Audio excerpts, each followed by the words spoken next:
Yay! Okay, so we are live. For those that don't know me, my name is Petro Diamant, and I'm here with Toni today, and she is from Beauty Without Cruelty. So this is a bit unscheduled, unplanned. I literally phoned her, or I sent her a message this morning, and I said, let's do this. And you said, here we are. Yes, and here we are. So we're waiting for one more person to jump on board. She's going to be on her mobile, so maybe that's going to work, maybe that's not going to work. But she has a bit of background as to what happens, in circuses behind the scene. I just want to make it very clear before we go ahead that there's no naming or shaming the circus that's going to Namibia and that is currently active and moving about in South Africa. But there is a different way, and there's we are going into a new era where humankind and animal kind, we're kind of balancing the scales, I feel. And there's billions going into restoring habitat and I want to say fix what we as human beings kind of have done. Yes. Yes. Correct. Yes. We can't balance. Yes. So I am not for circuses that use animals. I think that is a thing of the past. I think that we've moved beyond that. And really what we can work towards is rather working with these circuses to see what we can do to have these animals go live in sanctuaries or safe havens for them. I know that this is the livelihood of many people. These are family industries. They've started it as family businesses way back when. I mean, how long ago? This particular circus has been going for 14 years. Yes. But the thing is that given that 53 countries around the world have now banned the use of animals in circuses in some fashion or form. Some of them, it has been, I think Spain has 50 cities which have abolished the use of animals in the circus. Yes. So they're not against the circus. We are not against the circus. We love the circus. Yeah. But we like circuses which have humans who have made the decision and the choice and the career of being entertainers. Yeah. And I've given to understand that this particular circus has amazing acts. I'm hoping that one day I get to see them. But clearly they're not going to get my money while they still have animals in captivity. Yes. And I think one of the things, there are a number of issues that come into play here. We hear arguments, and in fact, just today I've been part of a dialogue on social media where somebody said, well, if anybody's got pets here, then they shouldn't, then they have no room to talk. There is a vast difference between a preferably rescued domestic animal who lives with you in your space and a wild animal. And let us not fool ourselves. Being born in captivity does not make you a domestic animal. Yes. It just makes you a wild animal born in captivity. Yes. There's a huge difference there. Yeah. And domestic animals, be they dogs, cats, whoever, generally do not have to learn tricks and perform them day to day to day. Yeah. Furthermore, they're not schlepped around the countryside. Yeah. They have their own space and their own territory they can call their own. They generally come and go as they please. There are obviously constraints which help keep animals safe. Yeah. So that's one argument that falls way by the wayside. Yeah. Every welfare organization on the planet is against the use of animals in the circus. Yes. It is that simple. Yes. And these are welfare organizations. Welfare organizations are about, we can use animals, but we need to do it nicely. Yeah. Animal rights organizations and animal rights people and activists are against the use of animals for human want, full stop. There's a vast difference. So if all the welfare organizations, not rights, welfare, are against the use of animals in a circus, how do we justify this? There are other points to consider. The fact that they are well-fed, looked after, and are sheltered is irrelevant. Those are the basics we should be doing anyway. Yes. That's what you're saying is, because I have given you shelter and I keep you fed, I can use you for this and that. I can exploit you. Yes. Correct. Yeah. And that's unacceptable. That's unacceptable. So I agree with you, Toni. That is completely unacceptable. Given the fact that we would not take a human child from their mothers, and we would not make a human child get into a cage. And I know that there are situations where this has happened, but we won't do that. So why would we do it to animals? Oh, but you see, then you have people Yes. who will say, well, we're meant to be at the top of the food chain, we're meant to be superior, etc. No, actually, we're just different. Yes. I mean, I don't know of anybody out there who can, at the drop of a hat, build a bird's nest with 2 fingers, which birds can do with a beak. Yes, amazing. I saw a clip the other day. And they're watertight, and they are, and I mean, they are beautifully done. Yes. So we are just different. Yes. We have different abilities, we have different skill sets, and all the rest of it. Yeah. There are a number of other issues that come into play here as well. When wild animals are traveling all the time, they never get to set up their own space. They never get to have their own territory. Yeah. And yes, the argument is, well, they're safe, so they don't actually have to hunt anymore, and they don't have to mark their territory because they don't have to worry about other animals coming into their space. Well, it's kind of part of life. In exactly the same way that we're not meant to cotton wool our children and give them everything they want because they want it. Hello? There's a word called no. Yes. It's really simple. Yes, But these days, children have their own iPads, their own cell phones, they've got their own DVD players. There is a multitude of different activities and entertainments out there. Yes. They go to a circus for an hour. They spend 5 minutes looking at the animals, and then they go home. The animals go to a cage. Yes. Now, and let's just, tomorrow they're forgotten. Yes, because it's yesterday's news. Or it was so cool. It's not cool. No. I mean, I know the road traveling from here, Cape Town to Namibia. It's a long road. It's hot. I can't imagine. Are they traveling by trucks, or would it go by train? Or I think it's by truck. I would imagine by truck. Yes. I mean, it's incredibly hot this time of the year, you know, to go up to Namibia. And we are talking about lions and tigers. Tigers aren't even native to South Africa, nor Namibia. You know, I mean, when is this going to stop? So I think, you know, we don't like, we don't like circuses that use animals because of various reasons. Because of the strain that it puts on these animals when they travel, because of the conditions that they now have to call home, which is a cage. Then there's the training aspect of it, the conditioning around getting that animal to do. And I'll be the one to say it. For me, I don't find it very entertaining when an elephant has to do a headstand. It's completely crazy to me. I don't find it entertaining when a lion has to be whipped, or when there's somebody walking around with a whip, you know, and there's lions. I don't find it natural when a lion is so conditioned to be used to human beings that, I mean, these are predators. They're you know, and here we have them jumping through hoops and jumping through fire hoops, and no. In all fairness, here I need to say that elephants are not part of the local circus. Yes. And they say that they use positive reinforcement for their big cats. And my thing has never been about how they train the animals. The point is the animals should not be being trained in the first place. It shouldn't be there. They shouldn't be there. Exactly.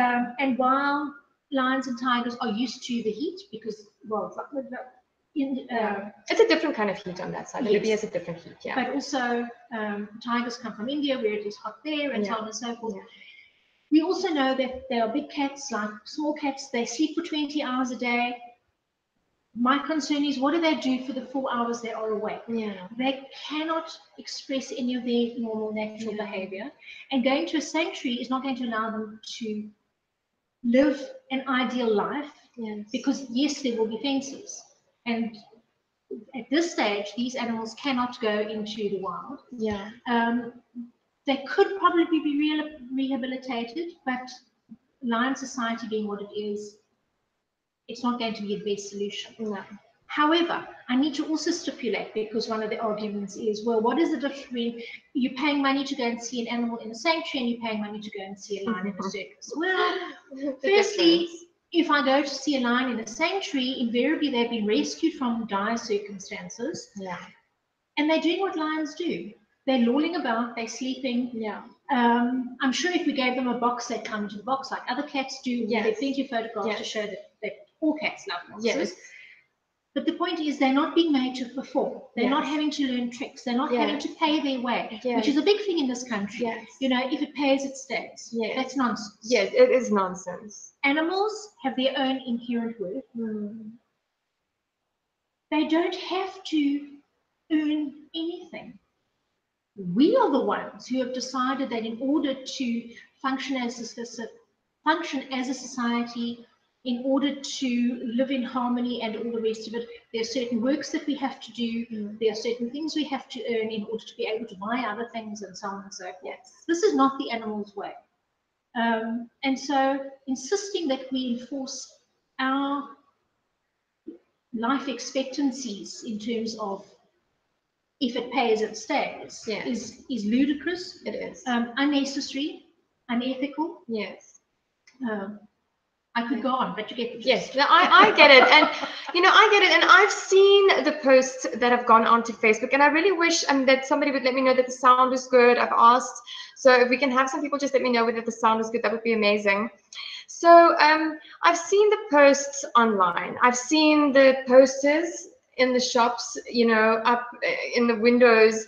And I wanted to take it down, but then they were closed and I couldn't go in. And I was like, oh. And you can't do that because that's not very nice. You need to go and speak to the person and explain why. Exactly. Yes. You know, exactly. And I understand. And yes, and also doing what I do. I want to, you know, for anybody who knows me, who knows what I do, for whether you're going to go onto my website now. So if you had to ask me 5 years ago, or if you had to tell me 5 years ago, Petro, that you would be doing this today, I would have laughed.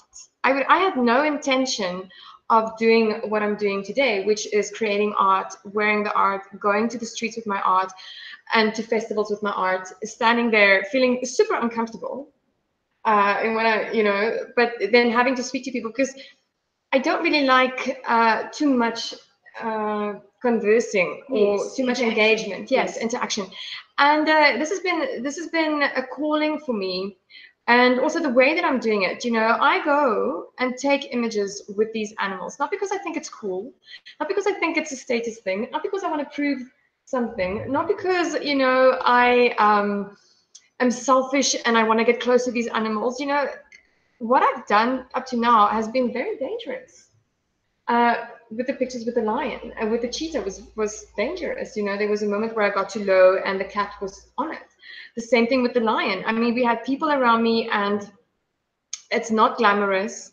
The whole reason why I'm doing what I'm doing is so that I can tell the story of the animal and then take the story of the species, but I can also use the very nice picture online to attract people, to have their attention, and then to have them say to me, oh, Peter, but that's so beautiful. And then I go, yes, but do you know the story behind it? Yes. And this is why I'm doing what I'm doing. So I kind of feel back in the day when all of this started, I mean, this many moons ago, you know, not everybody was in a position where they could go online and look at what a certain animal looks like, or fly with a plane to go off to an exotic country to go and see what animals look like. And of course, there was the sort of colonization and the capturing of animals and taking, and then after the circuses came the zoos, and you know, those days, I feel, thank you that they've had it. But you know, people were exposed to the variety and the biodiversity that's out there on the planet. But we've also we've done so much damage. We've done an incredible amount of damage, and while there's a downside to the technology and what we have done, the upside is the same technology now allows us to see these animals, experience them, and it's a spot on your screen. Okay. No. Yeah. It's you see these animals through film. Now we've got holographics, which is an incredibly exciting new technology that's available. And in fact, there is a circus in Germany that is currently using a holographic elephant in their show. Yeah. But there's a difference here. You know, I've said this before, and there are studies that show that children generally know more about dinosaurs than they know about elephants. And little Johnny or Mary or Tembo, whoever wants to see an outline. I grew up with books. Yes. I confess I have been to a circus once. I've also been to a circus as a child. I was 13. Yes. I sat in the front row. And when the lions came out and they hopped onto those little stands that they meant to stand on, I cried. Yeah. It was all wrong. Yeah. So, you know, I've also, in the same vein, when I was a child, we had fireworks. Then we learned. And now we have more options. You know, we have laser shows. There are all kinds of really amazing things that we can do. We need to stop focusing on what we want all the time. This is my thing. Yes. It's not about you. I am not saying I don't want children to have fun. I'm not saying that the circus is a bad thing. What I'm saying is our fight in saying that we want to encourage people to attend animal-free entertainment is about the animals. End of. It's not about me. It's not about you. It's not about the people who go. It is only about the animals. And we have to find new practices. Okay, you can very much relate it to the hunting and the culling that continues in various countries. Killing. It's killing. It's killing. It's killing. Culling is a nice word that disguises what it is. Yes. And to cull means to scientifically remove the elderly, the infirm, those who are not 100% okay. Yes. In this particular instance, what we're doing is removing animals again for our own benefit, because we've caged them, we've fenced them in. Their population has increased because we've also interfered with the natural order of things, so that their normal predators are no longer enough to be able to curb their numbers. And we've taken away the habitat. We've taken away the habitat. And then, of course, we want to kill animals because I know we're getting onto a different subject now. But no, it's good. I want us to discuss a full topic because the comments that I've read is, oh, well, at least these animals are in circuses and they're not out in the wild being poached. You know, they're not being poached for bushmeat. They're not being hunted. I'm like, nobody eats predators, so that's nonsense, okay? Bushmeat tends to be, sadly, other primates. Yes. And for those who don't know, we are primates. Yes. And for those who have forgotten, we are animals. Yes.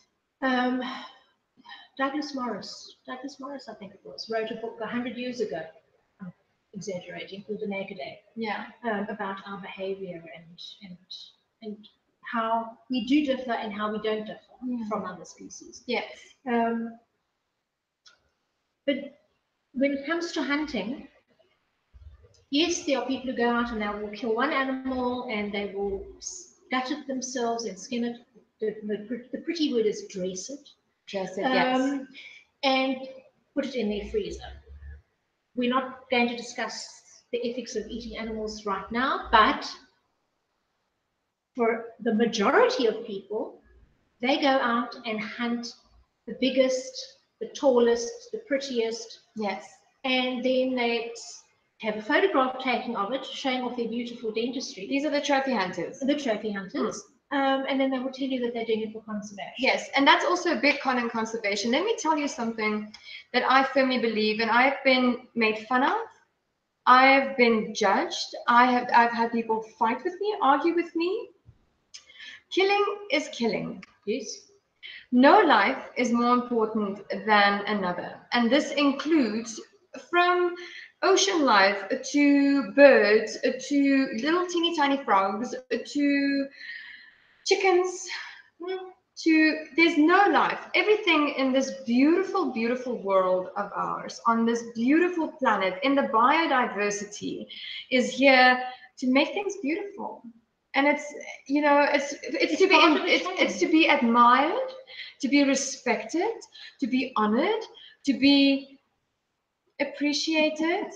You know, like I mean, I look at a teeny tiny butterfly, and I just like a child. And then I look at a lion in the wild, and I'm like, and then don't even talk to me about elephants, because when I see an elephant, I forget where I am. I can't hear what people are saying. I am like a little child. I see this animal, and I'm just, wow, this is so amazing. But you're seeing them in the wild, the way they need to be. Yes. Exactly. And coming back to, the work that I do as well. I mean, I love animals. You love animals. This is why we do what we do. No, but you don't even have to like animals to understand respect and justice. Yes. That's the whole thing. Yes. There are a number of activists who don't particularly like animals. They might not even like the species that they are fighting on behalf of. But it's the cruelty. But it's about the justice and the ethics and the morality. Yes. And in exactly the same way that you do not have to like somebody else in order to respect their space, their time, their right to exist. The same holds true for the animals. Yes. I think we're just moving into a new era where we as a species, as the human species, really have to reconsider our relationship. Yes. That we have with everything on the planet. So, I mean, who wouldn't want to hug a cute little lion cub? I mean, when you see it, it's so cute. But no, it's not natural. It's completely unnatural. It's not natural. So I would urge anybody who has gone onto social media and have called people names, the bunny huggers. I'm a bunny hugger. I'm a tree hugger. I'm a greenie. I'm a lover. I'm a dreamer. I'm a human. I'm a species. I'm an earthling. I'm an earthling. But this is where I should in and say, but aren't we all? Yes, we all Clearly are. We're not. It doesn't look like that when you look at the world and when you look at what's happening. So to bring back to the circuses. Circus du Soleil? Circus du Soleil? Circus du Soleil. Amazing circus. Yes. Amazing. They use only human. And there are a number of other circuses like them as well. Yes. Their acts are amazing. Beyond amazing. And actually just before you came in, somebody had posted and he said, look, he's actually been to the circus a couple of times. Yes. And he doesn't think that the animals add any value whatsoever because the rest of the show is so good. Oh. So nice here's compliment somebody for them. who has been there, has enjoyed their human acts and has said, you don't need the animals. Yes. And saying that, well, you're going into a small town and all the children want to know is, are there animals? It's quite some no. But we've got an amazing XYZ, A, B, C, and there are other ways to entice, enthrall, entertain. Yes. So Toni, why do you think people are so hung up? Why are circuses so hung up on keeping these animals? Why don't they just say, okay, we can see that the rest of the world is changing.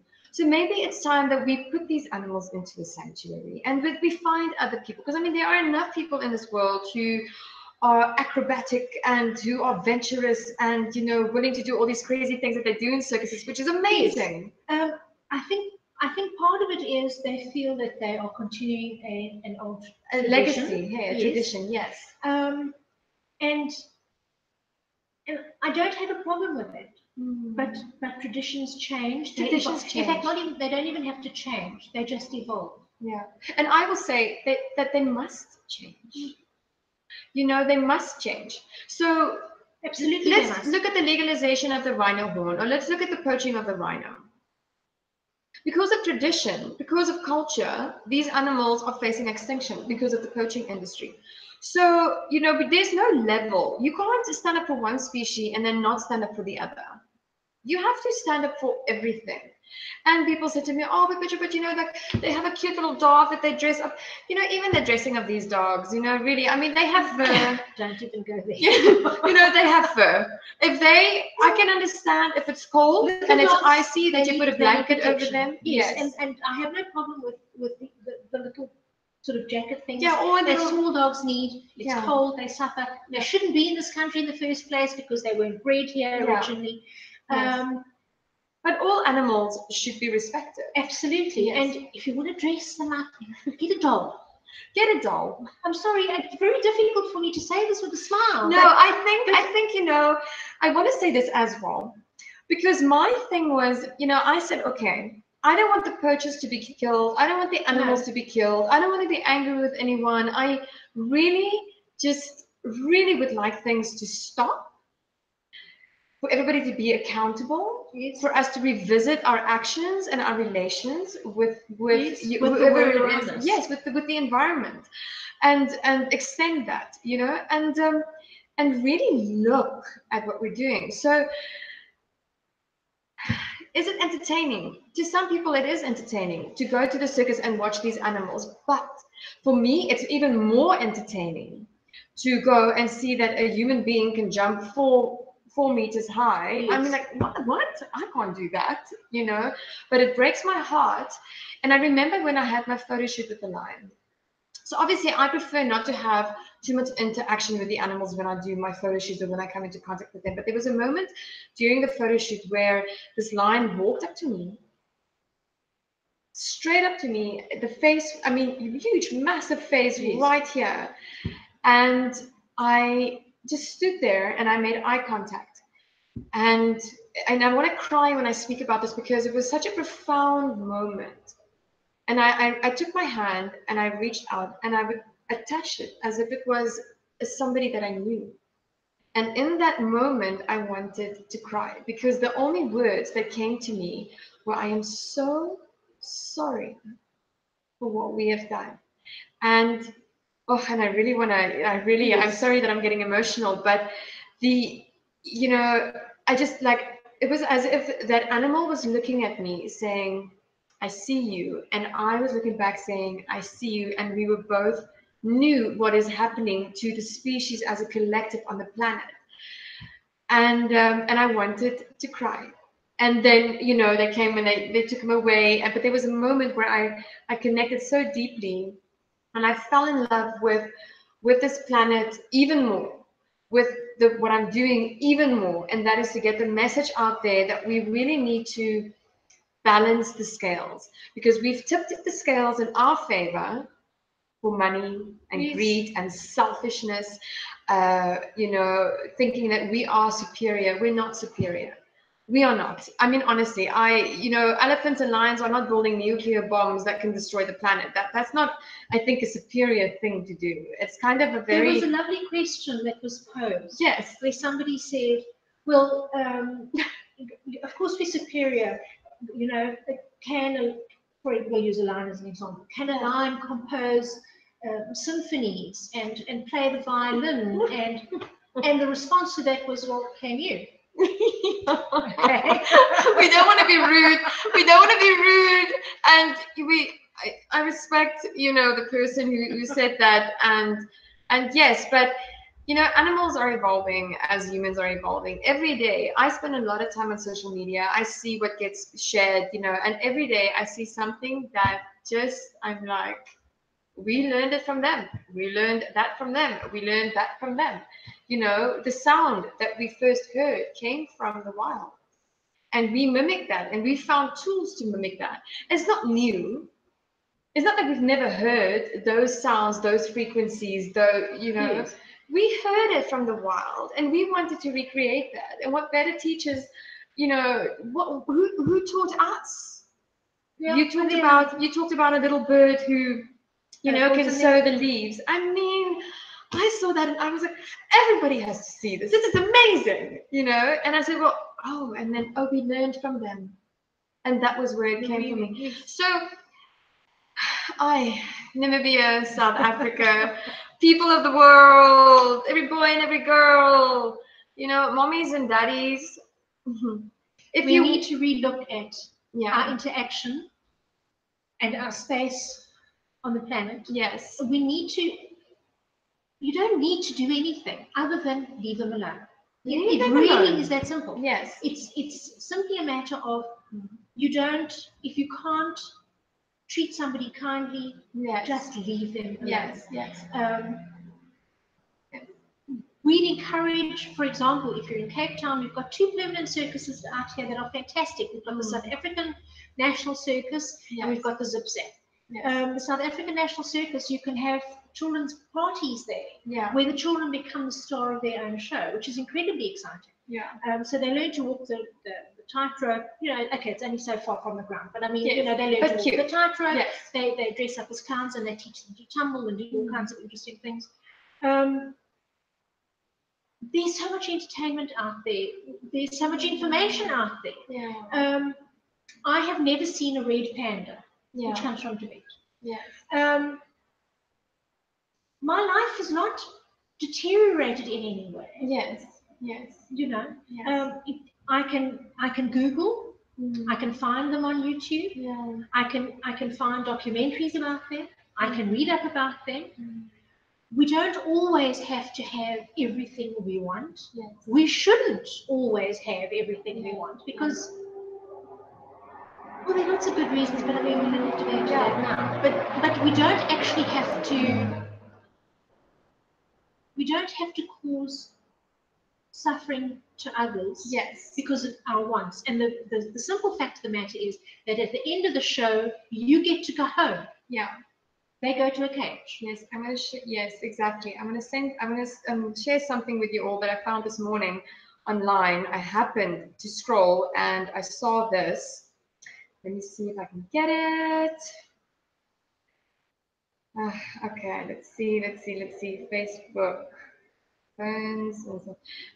You were born with the ability to change someone's life. Don't ever waste it. And I change it for the better. Change their lives for the better.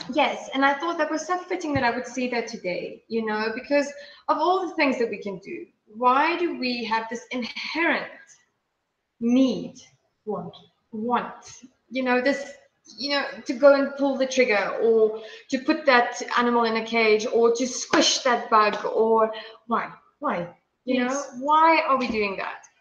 So, another thing that I want to say to people out there who are considering, to go to and put their money is, your money is so important. What you do with your money is so, so, so important.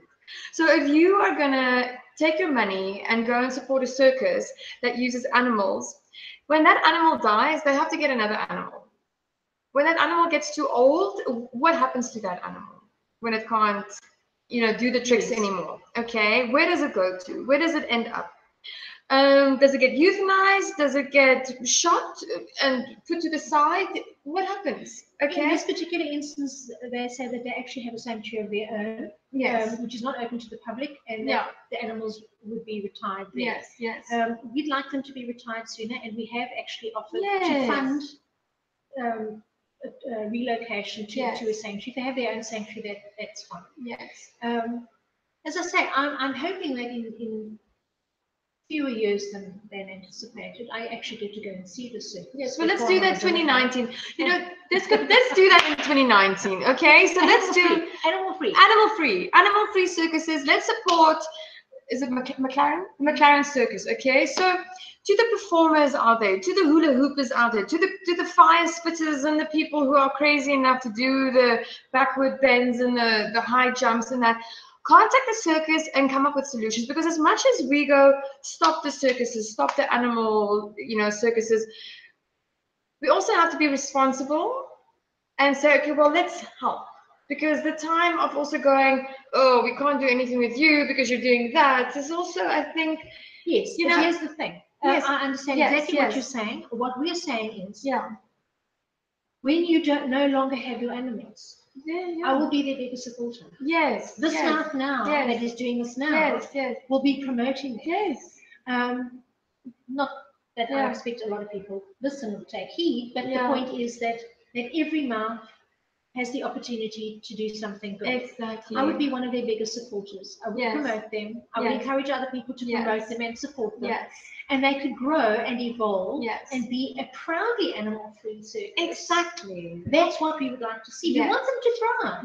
But we also want to see the animals free. And we want to see the animals happy, because there's a whole list. If you go onto the YouTube information section, there's a whole list of information, like a little thing that I wrote, what happens to animals, from the traveling to the training to the this to the that to the depression. that they get, to the effects, you know, how it influences them. Guys, just, you know, just put your money into, for instance, let's say animal-free entertainment. Animal-free entertainment. Or there are so many organizations who are fighting the fight, you know, of keeping animals from poachers, keeping animals, rescuing, rehabilitating, releasing. I mean, that's something worth putting your money into. Don't feed the cycle of paying exploitation, of paying for. I mean, what do the lions and the tigers do in their show? Jump through hoops. What do they do? I know they don't use fire. Yeah. So they can clarify. Yeah. So, I don't know what they do because I won't go. Yes. I also won't go. I also won't go. Okay, and it doesn't matter what they do. And the point is, they shouldn't be doing anything. Yes. They shouldn't be there. It really is that simple. Yes, yes. So, Toni, you have demonstrated, and I can hear that you're coming from a very beautiful place and a very heartfelt living, and for using the cat's play little thing that we're balancing the laptop up. So if the kitty cat jumps up, then okay, just bear with us. You've gone and you've demonstrated, and you've obviously had a team with you. And from listening to you, I know that you have everybody's best interest at heart. You have the fact that it's is it a family owned? It is a family. A family owned. You know, it's their livelihood as well. But more importantly, you know, not just the people. You know, we also want to take care of those people and see that they also get into a bit of a shift and a transformation. Okay, that can possibly be more beneficial to them, more contributive to them, you know, more successful to them than now just going around, you know, and having these, like you said, you know, like the other acts are so good that they really don't need these animals. Yes. But let's make 2019 the year where we don't work against them, but with them to transition and make the shift. So I'm up for that. Yeah, well, as I say, what we do is we encourage people to support animal-free entertainment. Yeah. We do demonstrations, we do educational outreach. Yes. We explain why, as we've just done, why animal-based entertainment is unacceptable. Yes. Especially in this day and age. I mean, there really is no need. In fact, I'm about to write an article about the animals used in the film industry and the horrors that used to happen. The lion that I worked with, those lions were rescued from the film industry. Okay, now they are lions that do still get used, but not. I mean, I worked with. Okay, I'm not going to say who I worked with. You guys can go to my website and you can read everything up there. But these lions were also rescued from the trade, from the lion breeding trade. So, you know, the whole story, the whole thing of animal exploitation. I mean, South Africa really. South Africa and Namibia. But look, we're always 50 years behind the time. Yeah, you know, and not always in a good way. Not always in a good way, but I kind of feel the lions are very close to my heart, and the big cats are very close to my heart. I mean, I just admired them from a child, and to see what's happening in South Africa, and this is also the reason why I'm doing what I'm doing. Yes. You know, I mean, and I'll say it out loud, I have this impossible idea of, you know, buying all these lion farms, breeding farms, and then turning them into sanctuaries, but it costs billions. Yes. And the effect of that, you know, because we also think that we're doing good, but then the effect of that isn't good. Well, you'd have to neuter most of them. You have to euthanize, neuter, and you know, and definitely not continue the breeding, because none of those lions, not one of these lions that were bred in captivity, and also, when I just say that animals that are in zoos are also bred in captivity, because otherwise there would be no way for you to use them. But none of these animals can go back into the wild. They can't be released into the wild. No, the lions are difficult because they have, as I say, very specific social needs. Yes.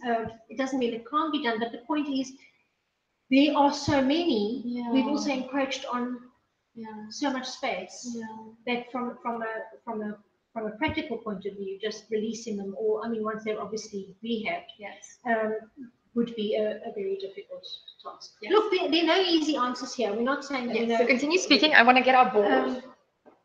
There are no easy answers. But what we're saying is we need to be working towards a kinder life for the animals. So, can you see it? Does it come up? Yes. Do I have to raise it a bit? Okay. No, you can see it.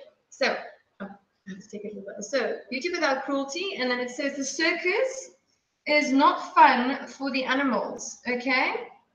Beautiful. It really isn't fun for these animals. They're conditioned to do it. And really, I believe that animals should be in the wild, free and wild. Yeah, I wholeheartedly concur. That is what this is all about.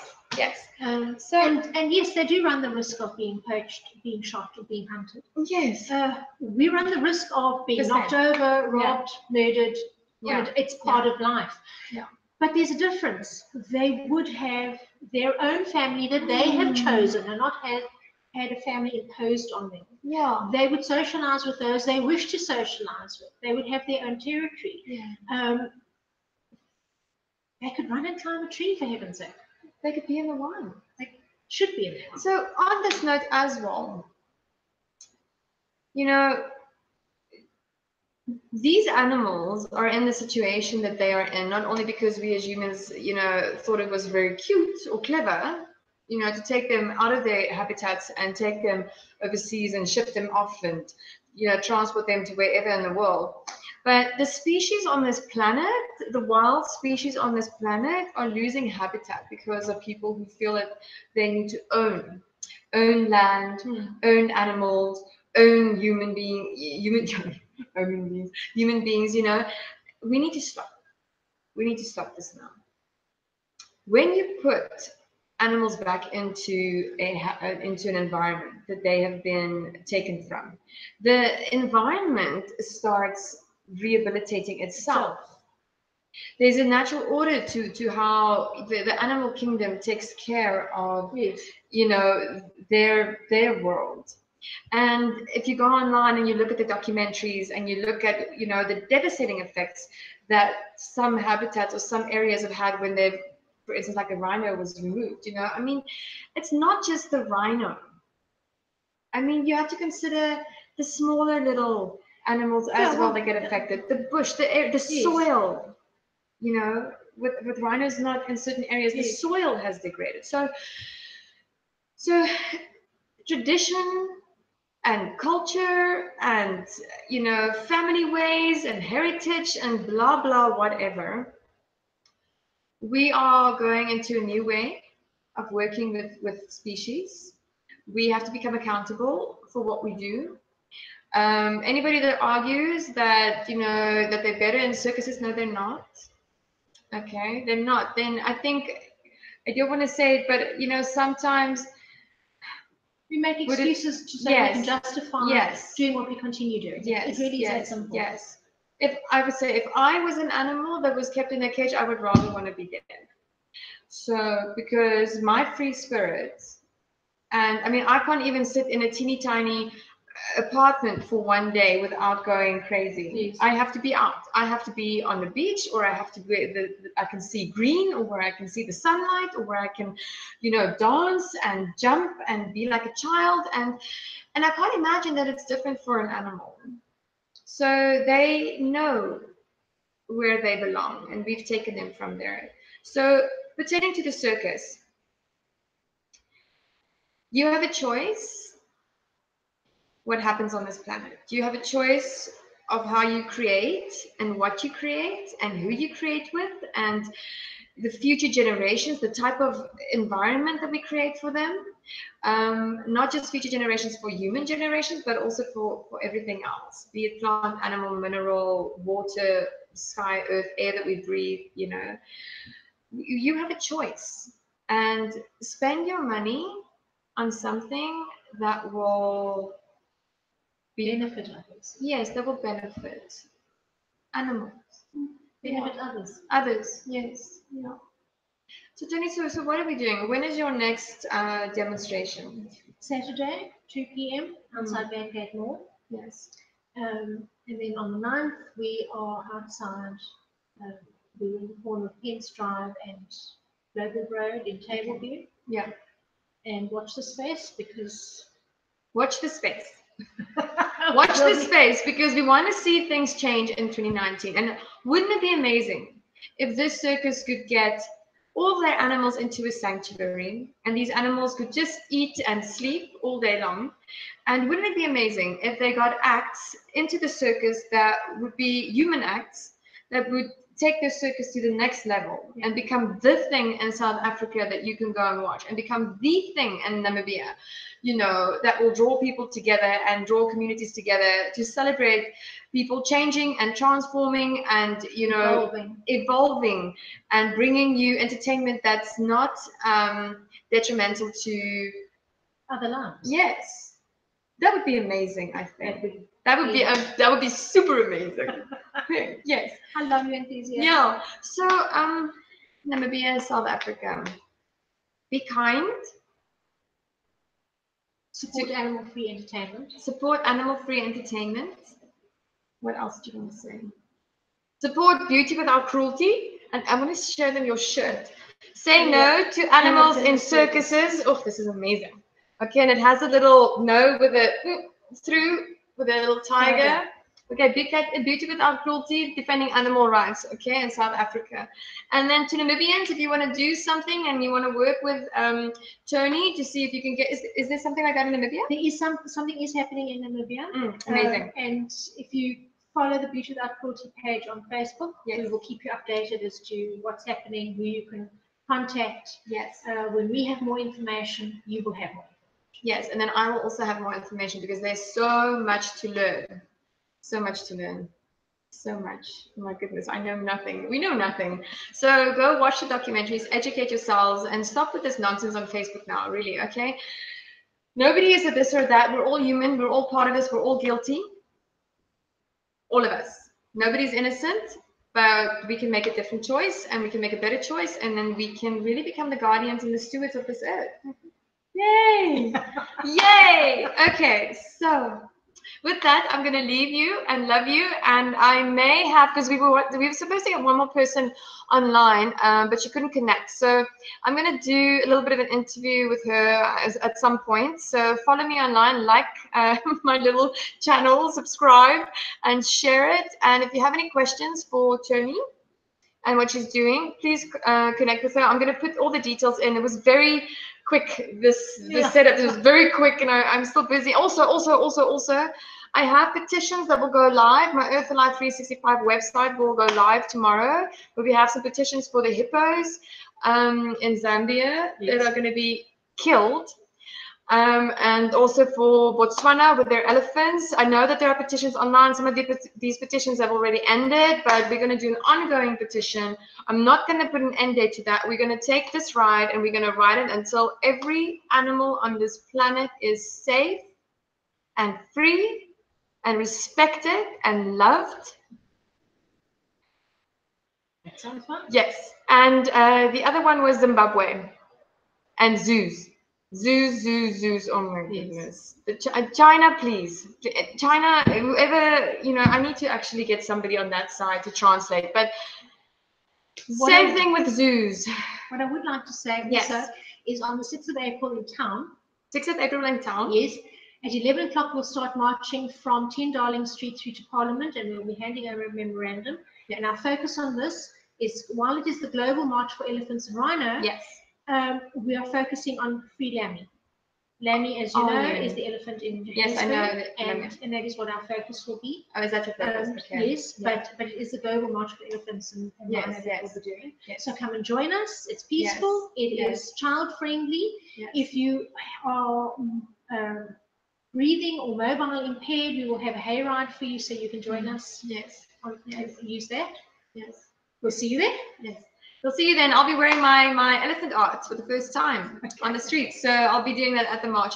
So Toni, thank you so much. No, thank you for the opportunity. You have a lovely, yes, thank you. And then everybody, ask questions, share it, and if we missed out or if we didn't mention something and you wanted us to mention it or me mention it, something, let me know. And put your money into something that changes things. Okay. All right. So bye.